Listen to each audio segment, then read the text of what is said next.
Hello everyone, welcome to lecture 5 on electrostatics। थोड़ा आज का लेक्चर हमारा लेट हो गया। इसका कारण यही था कि मैं सो चुका था, तो मतलब मैं सोकर अभी उठा हूं, तो उसके बाद मैं ये लेक्चर आपका बना रहा हूं।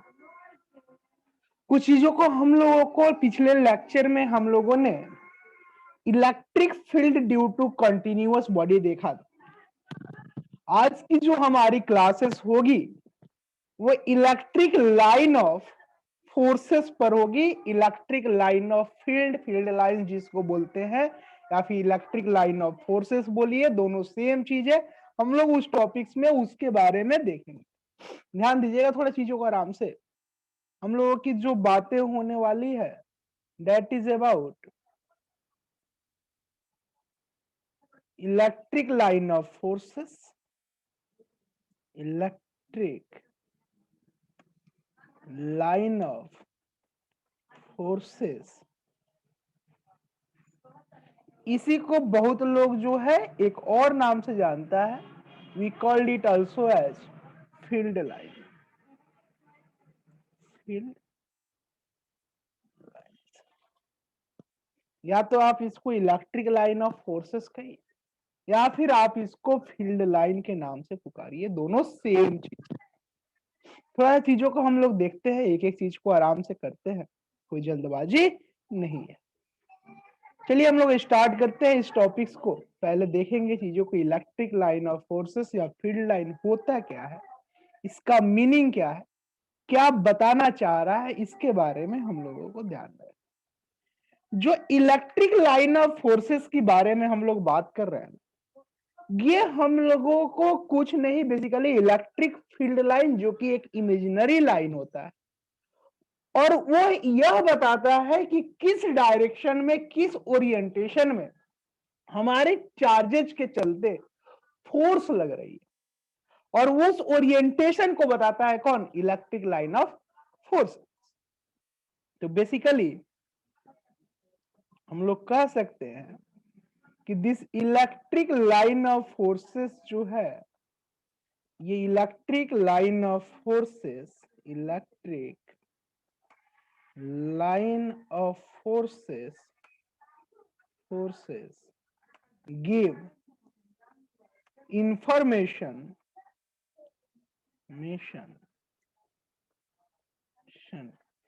about orientation of body, about orientation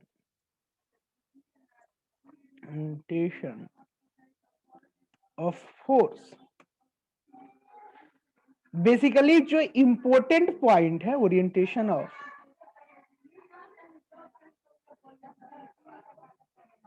force, यहां अपना इंपॉर्टेंट पॉइंट ये है कि ये जो भी हम लोगों ने इस फोर्स के बारे में बता रहे हैं, ये फोर्सेस के बारे में दिखा रहे हैं कि क्या हो रही है क्या नहीं हो रही है, यहां अपना एक इंपॉर्टेंट पॉइंट है वो जानने वाली है, दैट इज दिस फोर्सेस जो हम लोग देख रहे हैं ना, ये फोर्स बेसिकली अपना ये एक इमेजिनरी लाइन होता है, ये लाइन रियल में एग्जिस्ट नहीं करता। तो basically it all the are the imaginary line, वो एक इमेजिनरी लाइन है जिसको हम लोगों ने ड्रॉ किया। Basically it is the imaginary line, imaginary line. ये असल लाइन नहीं है, हमने ड्रॉ किया है, बाहर से ड्रॉ किया, हमने इमेजिन करके ड्रॉ किया है, पहले से एग्जिस्टेड लाइन नहीं है, पहले से बना हुआ लाइन है नहीं है। तो ये हम लोगों ने बताया कि ये होता क्या है actually, electric line of forces या फिर फील्ड लाइन क्या है। आगे हम लोग देखते हैं, that is about the next concept, that is properties. Properties ध्यान दीजिएगा।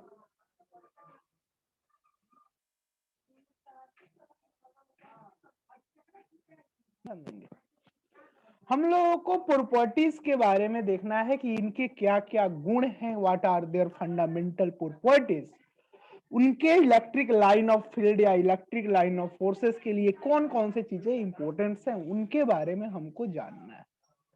ध्यान देंगे एक एक चीज को आराम से, कोई जल्दबाजी नहीं है।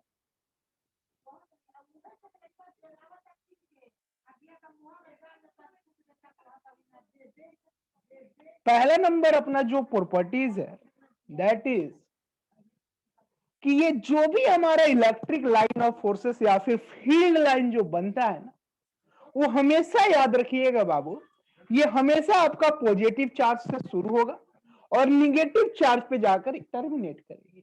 मतलब कि it will start from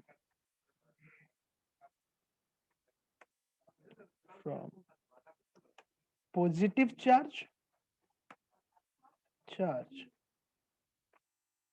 and end at negative charge।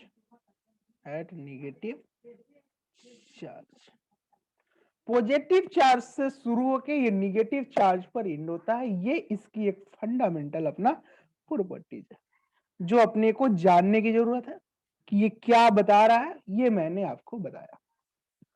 दूसरा अपने को ज्यादा दिमाग में रखना है जो बहुत ज्यादा इंपॉर्टेंट है, ये फील्ड लाइन जो भी बना रहे हैं ना, वो कभी क्लोज लूप नहीं बनेगा। It doesn't form close loop, it doesn't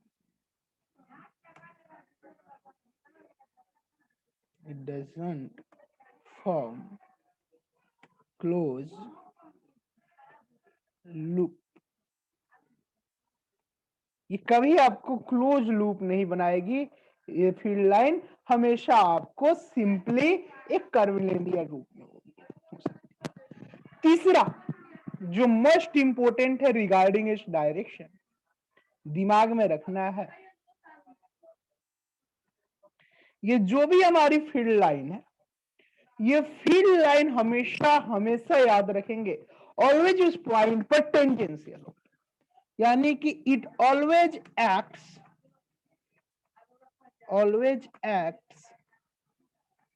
tangential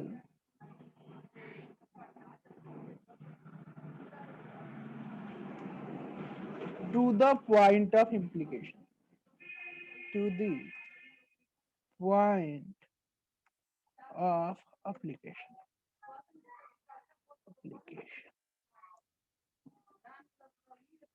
जो वो पॉइंट ऑफ एप्लीकेशन है ना, उसके हमेशा ये टेंजेंशियल लगेगा। कौन सा हमारा? तो बेसिकली फील्ड लाइन। तो यानी कि इट, और ये जो डायरेक्शन ऑफ फील्ड लाइन कुछ पूछ दे कि हमेशा उस पॉइंट के कैसा होगा? पॉइंट ऑफ एप्लीकेशन के टेंजेंशियल। चौथा, दैट इज ऑल्सो इंपोर्टेंट। इन सारे प्रॉपर्टीज पर जेई एडवांस में क्वेश्चन पूछे जा चुके हैं। नीट में, जेई मेंस में, जेई एडवांस में। पहले आईआईटी के नाम से होते थे एग्जाम, और ये है ट्रिपल ई के, तो वहां क्वेश्चन पूछे गए। आप प्रीवियस ईयर को उठाकर देखिएगा, वो हम मिलेंगे, इसके नेचर के क्वेश्चन मिलेंगे, स्ट्रेंथ के क्वेश्चन मिलेंगे। हम लोग चौथे पॉइंट के बारे में थोड़ा डिस्कस करें, थोड़ा ध्यान दीजिएगा। चौथा पॉइंट ये बताता है कि ये जो फील्ड लाइन है ना, ये फील्ड लाइन हमेशा आपका याद रखना है, is always going to be, this field line जो हम लोगों ने टेंजेंशियल बता दिया, ये कभी एक दूसरे को इंटरसेक्ट नहीं करेंगे। This field line will never intersect each other. ये दो फील्ड लाइन आ रही है, दो फील्ड लाइन एक दूसरे को कभी कट नहीं करेंगे। ऐसा क्यों हो रहा है? तो इसका फंडामेंटल कारण यह है कि अगर वो इंटरसेक्ट कर रही है, मतलब कि उनके दो पॉइंट, एक ही पॉइंट्स पे दो टेंजेंट बनेंगे, दो कर्वलिनियर फिगर के, और वो दो टेंजेंट बेसिकली एक पॉइंट पर दो डायरेक्शन ऑफ फील्ड लाइन को बताएंगे। तो दो डायरेक्शन ऑफ फील्ड लाइन को बता रहे हैं जो संभव है ही नहीं। मतलब कि अपनी जो फील्ड लाइन जो बना रहे हैं, जो हम लोग अपना जो फील्ड लाइन बना रहे हैं, वो फील्ड लाइन हमेशा हमारा किधर लगेगा? Always going to be basically not intersect each other and tangential. So basically, this field line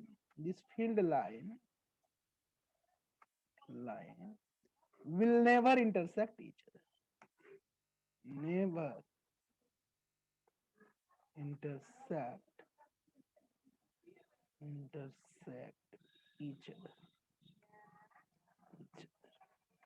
ये एक दूसरे को कभी इंटरसेक्ट नहीं करेंगी, फील्ड लाइन कभी एक दूसरे को इंटरसेक्ट नहीं करने वाली। तो basically this field line will never intersect each other. ये मैंने चौथा point.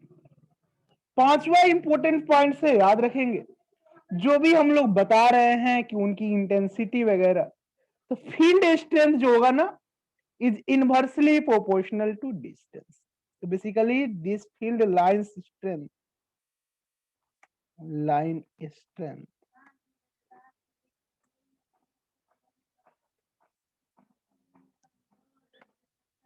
depends on position, depends on position, on position। ये कहां पर हम लोग ले रहे हैं उस पोजीशन पर डिपेंड करेगी, कहीं वीक हो सकती है, कहीं स्ट्रांग हो सकती है। तो basically this field line depends on position.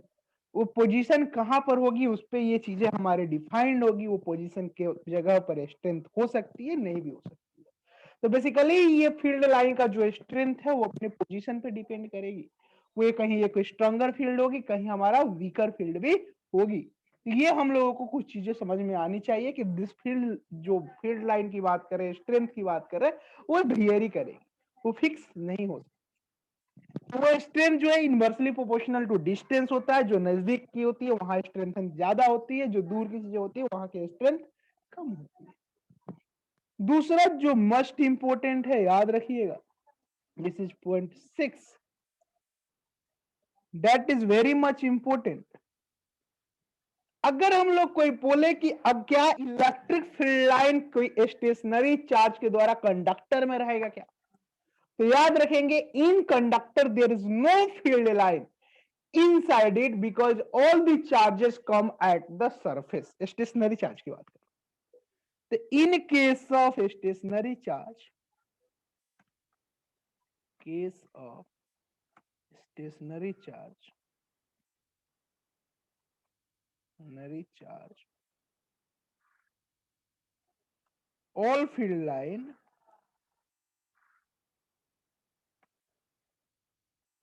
comes on surface, on surface, on surface,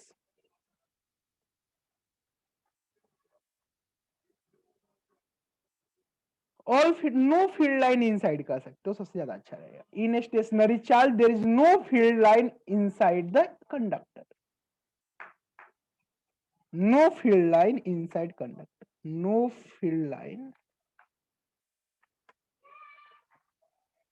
inside conductor. Conductor के अंदर अपना कोई फील्ड लाइन एग्जिस्ट नहीं करेगा। ये हमारा पॉइंट नंबर 6 हुआ। This is our point number 6।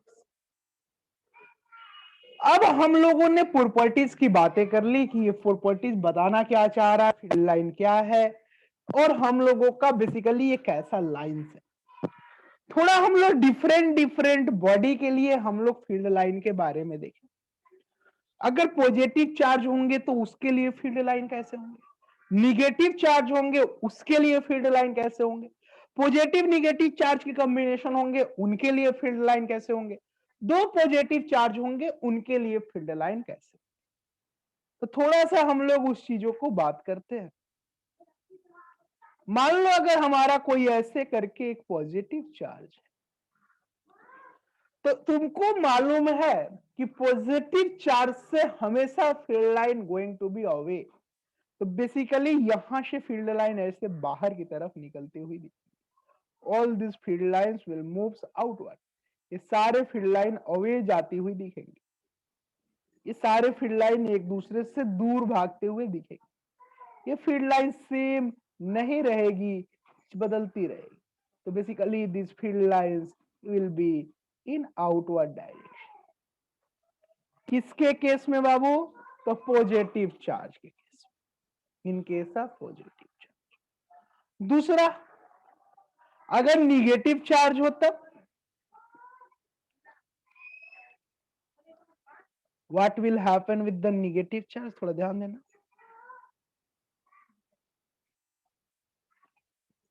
अगर निगेटिव चार्ज हो तब क्या होगा?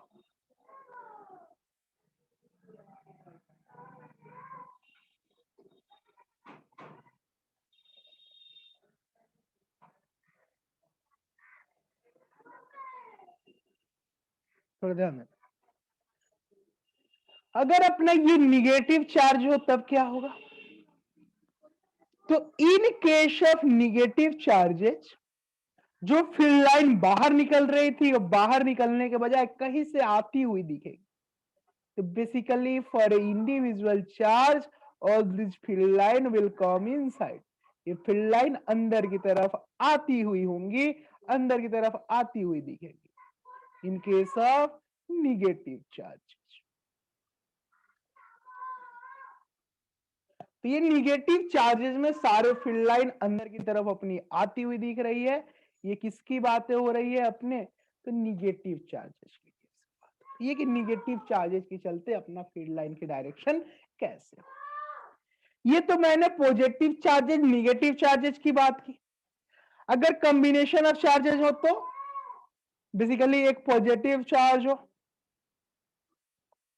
एक दूसरा निगेटिव चार्ज हो, तब क्या होगा? तो इस केस में फील्ड लाइन पॉजिटिव चार्ज से निकल के निगेटिव चार्ज पे जाकर मिलते हुए दिखेगी। This field line is going to be match on the negative charge. याद रखना ये फील्ड लाइन कभी भी एक दूसरे को इंटरसेक्ट नहीं करेंगी। This will never intersect each other. अगर मान लो यहाँ फील्ड लाइन ऐसे आ रहा है, यहाँ फील्ड लाइन कहीं इधर से आ रहा है, कहीं यहाँ से फील्ड लाइन निकल रहा होगा ऐसे करके। That is the way to represent the field line due to positive and negative charge. अच्छा, अगर अपना ये फील्ड लाइन अगर हम लोग दूसरा नेचर देख लें, अगर मान लो यहां पर केवल केवल दो पॉजिटिव चार्जेस हो तब क्या होगा? उसका केस देखो। एक पॉजिटिव चार्ज यहां पर, एक पॉजिटिव चार्ज यहां। पॉजिटिव पॉजिटिव के बीच में रिपल्सन शो होगा। ये फील्ड लाइन कुछ ऐसी बनती चली जाए। This will show repulsion inside it. अपने को रिपल्सन दिखेगा, ये फील्ड लाइन दूर होती हुई दिखेगी in this way. All this field line is going to be away from the initial position. दूर जाती हुई दिखेंगी अपने को फील्ड लाइन पॉजिटिव चार्जेस के लिए। अच्छा, यही निगेटिव होगा तो दोनों निगेटिव हो जाए तो अंदर यहां नो फील्ड लाइन, यहां कोई फील्ड इंटेंसिटी नहीं है जो ओ पॉइंट। अगर मान लो निगेटिव चार्जेस हो तब क्या होगा बाबू? थोड़ा ध्यान दीजिएगा। If there is completely negative charges तब कैसे फील्ड की ओरिएंटेशन होगी उसके बारे में बात करें। यहां एक निगेटिव चार्ज हो, यहां एक निगेटिव चार्ज हो, तो निगेटिव निगेटिव के बीच में अट्रैक्ट रिपल्सन ही होगा, लेकिन ये फील्ड लाइन अंदर की तरफ आती हुई दिखे। वहां बाहर आते रहे थे, बाहर जा रहे थे, यहां अंदर की तरफ आती हुई दिखे, यहां बाहर की तरफ आती हुई दिखे, अंदर की तरफ आती हुई दिखेंगी जो फील्ड लाइन की बात करें। All this field line will come inside this case. ये अंदर की तरफ आती हुई दिख रही है। यहां पर अंदर से आ रहा है, यहां पर अंदर से आ रहा है, यहां पर अंदर से आ रहा है। सॉरी, ये इंटरसेक्ट करा दे रहा हूं, इंटरसेक्ट कभी नहीं करेंगे, गलत हो जाएगी अपनी। This will never intersect each other. Properties ये थी कि ये फील्ड लाइन कभी भी एक दूसरे को इंटरसेक्ट नहीं करती। This is the field line orientation due to negative polarity of charge. ये निगेटिव चार्जेस के चलते हमारा फील्ड लाइन कैसे दिखेगा हम लोगों ने उसकी बात। थोड़ा आगे बढ़ते आगे देखते हैं कुछ केसेस को, ध्यान दीजिएगा। मान लो if there is one charge that is of +2 coulomb and another one the charge that is of -1 coulomb, एक चार्ज अपना +2 का है, एक चार्ज -1 का है, तब इसकी फील्ड लाइन की ओरिएंटेशन। थोड़ा ध्यान दें, यहां 2 कूलम की चार्ज है, यहां -1 कूलम की चार्ज है, बेसिकली मैग्नीट्यूड वाइज ये डबल है। मतलब अगर यहां 1 कूलम पर 4 फील्ड लाइन आ रहे होंगे तो 2 कूलम से इसके डबल फील्ड लाइन निकलने चाहिए। अगर 1 से 2 फील्ड लाइन आ रहे हैं तो यहां पर 2 से 4 फील्ड लाइन निकल रहे होंगे। अगर यहाँ 3 फील्ड लाइन आ रहे हैं तो यहां से 6 फील्ड लाइन निकल रहे होंगे, क्योंकि इसकी स्ट्रेंथ डबल है। तो बेसिकली अगर हम लोग रिप्रेजेंट कर रहे हैं फील्ड लाइंस की, अगर ये अंदर से आती हुई दिखा रहे हैं कि यहाँ पर टोटल 4 फील्ड लाइन आ रही है, तो हम लोगों को दूसरे साइड में दिमाग लगाना होगा। यहां से टोटल जो फील्ड लाइन निकलेगी that number will be equal to 8।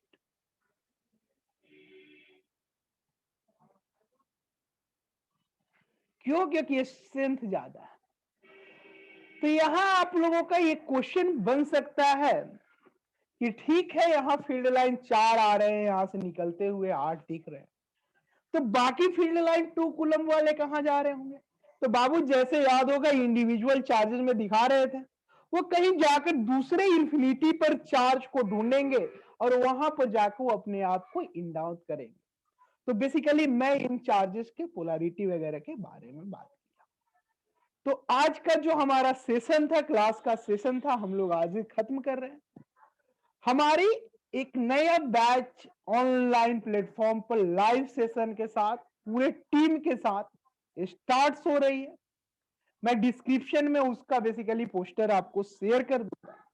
हम लोगों का ये एक लाइव सेशन सिंपल सा चलने वाला है। मतलब यहाँ पर ये नहीं कि यहाँ पर लाइव सेशन चलने लगेगा तो यहाँ लेक्चर नहीं आएगा, वहां पर भी लेक्चर आएंगे, रेगुलर आती रहती है। वहां पर बेसिकली हमारा एक टीम फ्रेमवर्क है, मोबियस समर कैंप के नाम से। हम लोगों ने 9, 10th, 11th और 12th 6 जन के स्टार्टिंग कर रहे हैं।